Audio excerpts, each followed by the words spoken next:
Halo teman-teman, kali ini kita akan membahas soal OSK tahun 2019 nomor 1 sampai nomor 5. Nomor 1, komunikasi antar seluruh sel tubuh dapat berlangsung dengan adanya peran. Ada 4 opsi di sini, kita coba lihat satu persatu. Yang A, hormon. Hormon ini berfungsi untuk berbagai proses dalam tubuh, bisa untuk metabolisme, kemudian fungsi organ, sistem organ, pertumbuhan, dan masih banyak lagi. Nah, kemudian ada neurotransmitter. Neurotransmitter ini berfungsi untuk komunikasi antar sel-sel saraf dalam tubuh. Jadi untuk nomor 1 ini udah jelas jawabannya itu yang B.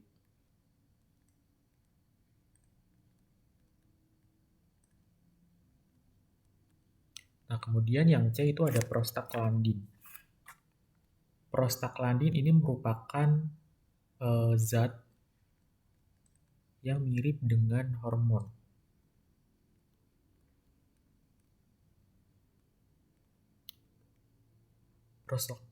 Prostaglandin ini sendiri itu memiliki fungsi terkait dengan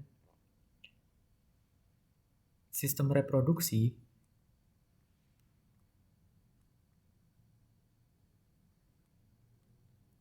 serta penyembuhan luka. Nah, apa aja yang dimaksud dengan fungsi untuk sistem reproduksi? Itu antara lain, yang pertama itu ada merangsang otot rahim berkontraksi.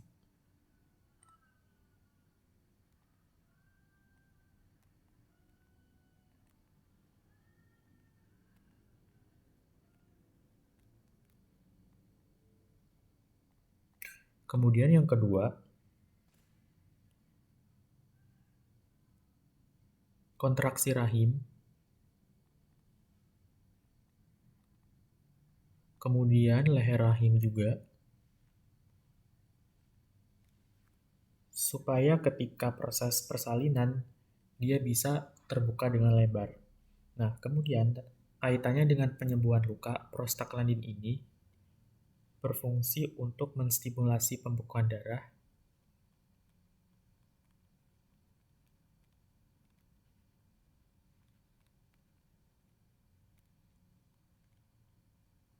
serta merangsang proses penyembuhan yang ditandai dengan timbulnya rasa sakit, demam, serta bengkak.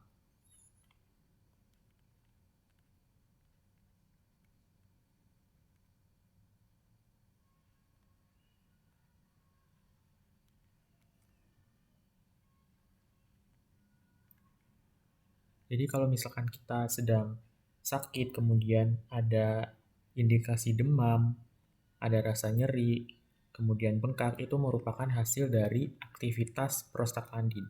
Kemudian yang di reseptor ini merupakan penerima rangsang. Jadi untuk yang nomor 1 jawabannya tepat adalah yang B.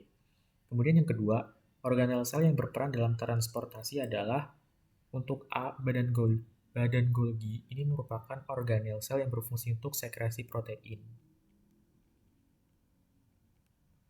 Kemudian lisosom itu berfungsi untuk pencernaan intrasel.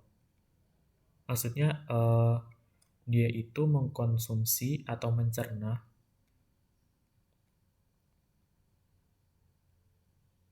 bagian sel yang sudah mati atau benda-benda asing yang masuk. Nah, kemudian yang C, retikulum endoplasma. Retikulum endoplasma ini berfungsi untuk transportasi. Nah, RE atau retikulum endoplasma ini sendiri itu dibagi menjadi dua. Ada RE kasar dan juga ada RE halus. Re kasar ini mengandung ribosom, sedangkan Re halus tidak mengandung ribosom. Nah, ribosom sendiri ini berfungsi untuk sintesis protein. Jadi jawaban yang tepat untuk nomor 2 adalah yang C. Kemudian nomor 3, hantaran listrik yang berlangsung di sepanjang akson melibatkan ion berikut kecuali ion. Nah, kata kunci di sini adalah di sepanjang akson.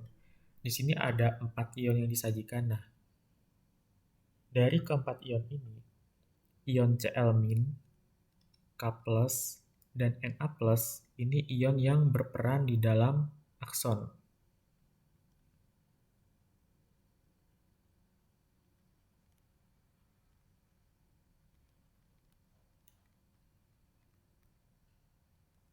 Ion ini berperan dalam aktivitas potensial sel.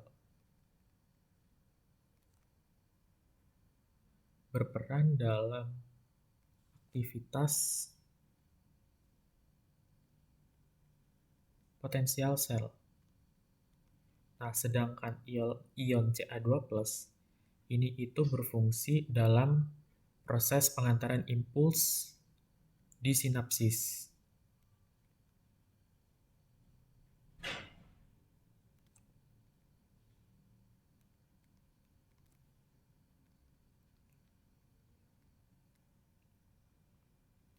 Ca2+ ini merangsang vesikula sinapsis untuk menyatu dengan prasinapsis.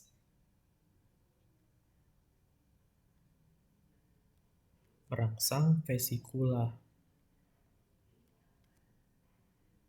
sinapsis untuk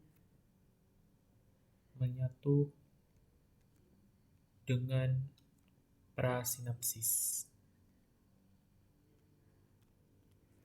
Jadi jawaban yang tepat adalah yang B. Kemudian nomor 4, karakteristik duri, zat lilin, dan sulur merupakan ciri-ciri tumbuhan. Nah, dari karakteristik duri ini merupakan modifikasi daun. Kemudian zat lilin berfungsi menghambat penguapan. Mengapa menghambat penguapan? Jadi kemungkinan dia tinggal di daerah yang kering karena kurang air, sehingga dia harus menghemat persediaan air yang dia punya.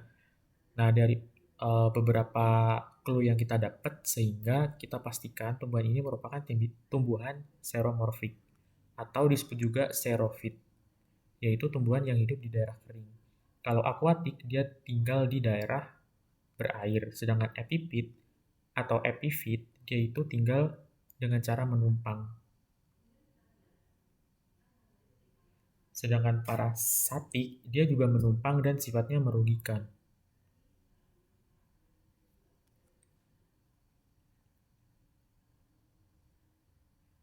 Perbedaan antara epifit dan parasatik, dia itu terletak pada untung ruginya.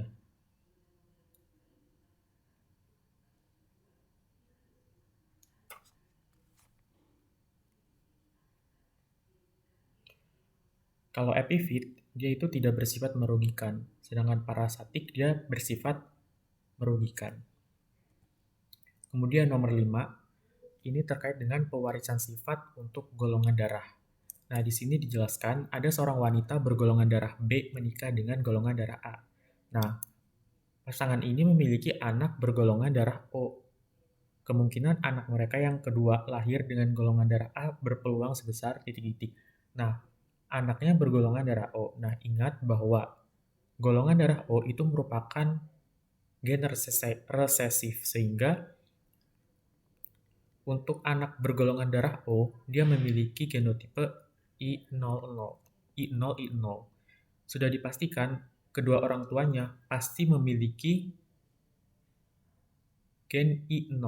Jadi untuk orang tuanya genotipenya adalah IB I0 dan IA I0. Kemudian kita bikin diagram persilangannya.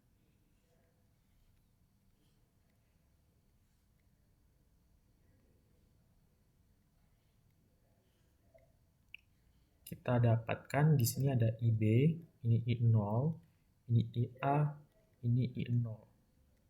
Sehingga di sini ada IA, IB atau golongan darah AB, IA, I0 atau golongan darah A, dan IB, I0 atau golongan darah B, serta I0, I0. Di sini tadi sudah muncul di anak pertama.